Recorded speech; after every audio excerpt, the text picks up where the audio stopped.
तर नमस्कार.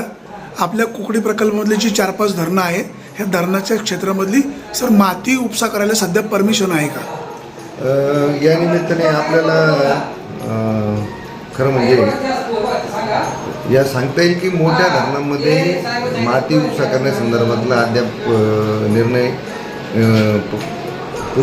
निर्णय ज्याच्यात झालेला नाही आहे. त्या संदर्भात एक समिती नेमून त्याच्याबद्दल कारवाई चालू आहे वरिष्ठ स्तरावर.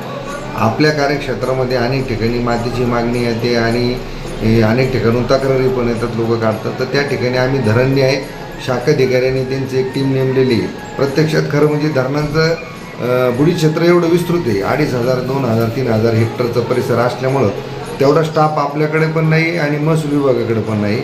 आणि मग त्या अनुषंगाने पथकं तयार करून ज्या ठिकाणी ते राऊंड मारत असतात आणि त्याचबरोबर ज्यांच्या तिथं तक्रारी येतात तिथं जाऊन ते कारवाई करतात. 2-4 ठिकाणी आपल्याला ते JCB वगैरे किंवा गाड्या दिसल्या, परंतु त्या रिकाम्या होत्या, त्याच्यामुळे त्याच्यात कारवाई करता आली नाही.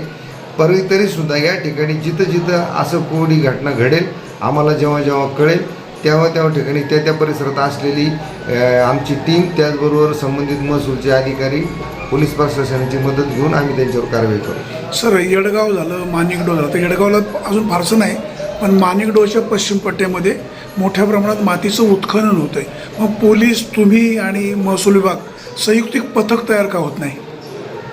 संयुक्तिक पथक खरं म्हणजे ह्या घटना कशा आहे, स्टेशनरी अधिकारी महसूलचे पण त्या गावामध्ये आहे, पोलिसांचे पण स्टेशनरी अधिकारी त्या गावामधले ते कार्यक्षेत्र वाटून दिलेलं आहे.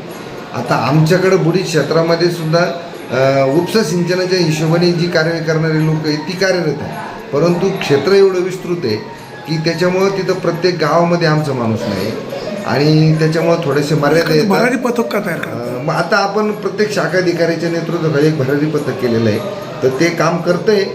तरी पण आणखी इफेक्टिव्हली काम करायचे आपण त्यांना सूचना देऊ. या निमित्ताने मीच आपल्या सर्व शेतकरी बांधव असतील किंवा काही याच्यातले जे घटक असतील का जे ह्या ॲक्टिव्हिटीमध्ये आहे, की कृपया आपण हे मोठ्या धरणामध्ये अशा प्रकारचं उत्खनन करायला परवानगी नाही, आपण याच्यामध्ये सहभाग घेऊ नये. काही कारवाई झाल्यास त्याला आपण स्वतः जबाबदार राहा, त्याच्यामध्ये कोणतेही प्रशासन मदत करणार नाही, ही या निमित्ताने विनंती करतो. धन्यवाद. सर नमस्कार. जुन्नर तालुक्यामध्ये धरणांच्या पश्चिम भागामध्ये मातीचं उत्खनन मोठ्या प्रमाणात होतं आहे. सर, त्या संदर्भामध्ये आपल्याकडे काही परमिशनचे अर्ज वगैरे आलेत का, किंवा काय नेमकी तरतूद आहे? सर, कारवाई काय करत आहे? धरणातून परमिशनचे लेखी अर्ज तसे प्राप्त नाहीत, परंतु त्यातून गाळ काढण्यासाठी बऱ्याच लोकांनी तोंडी निवेदन किंवा लेखी निवेदनही वरिष्ठांना सादर केलेलं आहे. आत्ताच साहेबांनी सांगितल्याप्रमाणे वरिष्ठ स्तरावर समिती नेमून त्यावर कार्यवाही सुरू आहे. परंतु आपण म्हणताय की अवैधरित्या जे उत्खनन वगैरे होतं त्या बाबतीत आम्ही आमच्या स्तरावरची पथकं निर्माण केलेलीच आहेत. ज्यावेळेस आम्हाला माहिती मिळते त्यावेळेस रात्री अपरात्री आम्ही त्या ठिकाणी जात असतो आणि काही कारवाई केलेल्या आहेत, पंचनामे केलेले आहेत.